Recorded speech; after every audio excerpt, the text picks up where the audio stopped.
আসসালামু আলাইকুম। স্বাগত জানাচ্ছি আমার ইউটিউব চ্যানেল আপন বারান্দায়।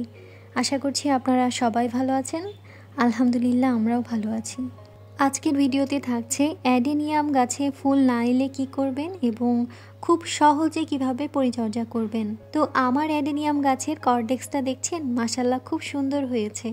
তো আজকে দেখিয়ে দিব কিভাবে কর্ডেক্স মোটা করবেন এবং দ্রুত ফুল আসার বেশ কিছু টিপস দেব। আমি এই ভিডিওটা করেছিলাম শীতের শেষে, মানে মার্চ মাসে। তো রোজার কারণে আমি এই ভিডিওটা আপলোড দিতে পারিনি। তো যাই হোক, এই গাছ নিয়ে অনেক অনেক অভিজ্ঞ বাগানি আছে, তবে আমি খুব সহজে কিভাবে পরিচর্যা করি তারই কিছু টিপস দেওয়ার চেষ্টা করব। অনেক কিছু করতে হয় এই গাছের জন্য, আমি বাবা এত কিছু বুঝি না। আমি খুব সহজে কিভাবে পরিচর্যা করি সেটাই আপনাদেরকে আজকে দেখিয়ে দেব। প্রথমেই কিছু কথা বলে রাখি, যেমন অ্যাডেনিয়াম হচ্ছে গরমের ফুল, তাই শীত শেষে এদের পরিচর্যা করতে হয়।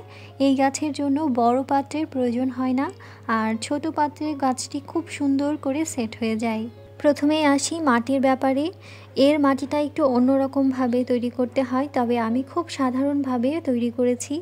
এই যেমন ধরেন বাগানের মাটি, হাড়ের গুঁড়া, জৈব সার ইত্যাদি।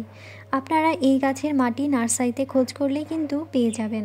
আমার জায়গা কম, রোদ কম, কিন্তু শখ অনেক বেশি, তাই বারান্দায় অল্প রোদে এই গাছটাও আমি রেখেছি। শীতকালে এই গাছ ডরমেন্সি পিরিয়ডে চলে যায়, তাই ফুলের দেখা পাওয়া যায় না। পাতাগুলো এমন হলুদ হয়ে ঝরে যায়, শুকিয়ে যায়, আবার দেখা যায় যে গাছে তেমন কোনো গ্রোথ আসে না। তাই শীত শেষে আমি এখন প্রথমেই গাছটিকে পরিষ্কার করে নিয়েছি। যদি ছাঁটাই করা লাগে তাহলে ছাঁটাই করে দেব। আবার আপনার গাছটি যদি রিপোর্টিং করা লাগে তো করতে পারেন। আমার এই গাছটি আমি শীতের আগে একবার রিপোর্টিং করেছিলাম, তাই এখন আর প্রয়োজন নেই। তবে আমার অন্য আর একটি চারা আছে, সেটা রিপোর্টিং করার প্রয়োজন আছে, তাই আমি ওইটাকে রিপোর্টিং করে দেব। আমি সেটাও আপনাদের সাথে শেয়ার করব। কথা বলতে বলতে আমি এখানে লম্বা একটা ডাল ছিল সেটা কেটে ফেলেছি, সেটাতে আসলে ফুল আসবে না। আর এদিকে আমি নিচের দিকে কিছু শেকড় আছে সেগুলোও কেটে দিচ্ছি, তাহলে কর্ডেক্সটা আরও সুন্দর লাগবে। এরপর অবশ্যই মাটি খুঁচিয়ে দিতে হবে, এতে করে আলো বাতাস চলাচল করতে পারবে। যেহেতু এখন ফুল ফোটার সিজন, তাই গাছে খাবারও দিয়ে দিতে হবে। অনেকে গাছ তুলে ঝুলিয়ে রেখে মাটি তৈরি করে, অনেক কিছু করে, তবে আমি কিছুই করব না, শুধু একটা রাসায়নিক সার ব্যবহার করব, তাও আবার কয়েকটি দানা। তাহলেই দেখবেন ম্যাজিকের মতো গাছে কলি চলে এসেছে।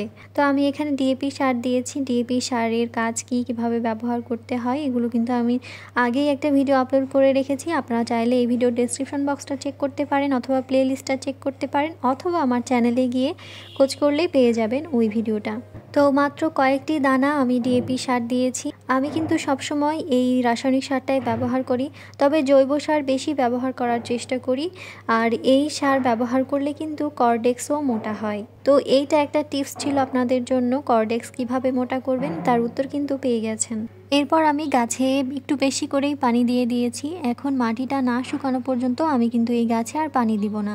এই যে গাছটা পরিষ্কার করলাম, মাটি খুঁচিয়ে দিলাম, গাছে সার দিলাম, রিপোর্টিং করে দিলাম, এই সব কাজ কিন্তু আপনাকে শীতের শেষে অর্থাৎ ফেব্রুয়ারি থেকে এপ্রিলের মধ্যে করতে পারলে খুবই ভালো হয়, তাহলে ফুল ফোটার সম্ভাবনা বেশি থাকে।